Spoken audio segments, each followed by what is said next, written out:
It has just become known which targets are truly a priority for strikes by the armed forces of Ukraine. And these are not just high-profile attacks on major cities, although those are certainly important. That might seem to be the case at first glance. However, an expert states directly, Ukraine's real goal is not spectacular explosions for headlines, but the destruction of the core of the Russian military machine itself. This is explained by Captain First Rank, head of security programs at the Center for Global Studies, Lakichuk, who details which targets truly have strategic significance in our war. You can find more details in our report. You are watching the Glavred channel. I'm your host, Yevhen Serov. Please like and subscribe to the channel. According to him, any discussions about possible blackouts in Moscow, Belgorod, or other major Russian cities are mostly just informational noise. Yes, of course, such strikes attract attention and cause a public outcry. However, they should not become an end in themselves. It is much more important to strike at those targets that directly enable Russia to finance, supply, and continue its war against Ukraine. The expert emphasizes, if the goal is to systematically and lastingly weaken the enemy, you need to strike not at the facade, but at the foundation.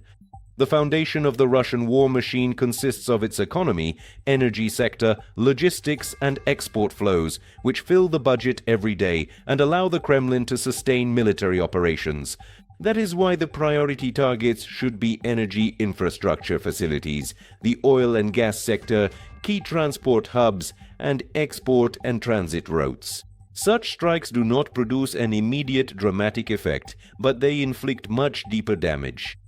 They undermine revenues, disrupt supply chains, create resource shortages, and force the Russian system to reallocate reserves at the expense of the front lines. Unlike one-off attacks, systematic pressure on economic and logistical targets wears down the enemy and has a cumulative effect. At the same time, Lakichuk notes that in the short term, the task of directly supporting the front remains a priority. Tactical strikes remain vital for the protection of Ukrainian units. This primarily refers to the destruction of ammunition depots, missile stockpiles, Shahed-type kamikaze drone warehouses, as well as storage facilities for fuel, lubricants, and other military logistics that sustain the daily operations of Russian forces. Thus, the priority targets are conventionally divided into two levels.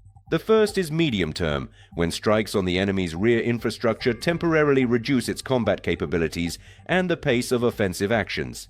The second is long-term, when the systematic destruction of the economic and logistical base undermines Russia's very ability to wage a protracted war. The expert emphasizes this approach fundamentally changes the philosophy of strike operations.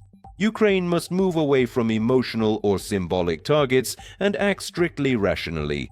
Every strike should not just be noticeable, but strategically calculated and justified in terms of the ultimate goal, weakening the enemy. This approach already fits into the broader military logic that has developed over the years of war. It's not just about destroying specific targets, but also about putting pressure on Russia's economic stability, its ability to replenish losses, purchase weapons, produce ammunition, and supply its army with everything it needs. Military analysts note, if the economy and logistics begin to fail, even numerical superiority and the presence of equipment cease to play a decisive role. With a weakened resource base, the adversary is forced to make painful compromises, overburden internal reserves, and, in the long term, reduce the intensity of hostilities. The main conclusion drawn by the expert is harsh and unequivocal. It is important for Ukraine not to chase after flashy images, but to methodically and cold-bloodedly destroy the economic and logistical foundation of the war. It is precisely this approach that can not only weaken the enemy here and now, but also deprive them of the ability to continue their aggression in the long term.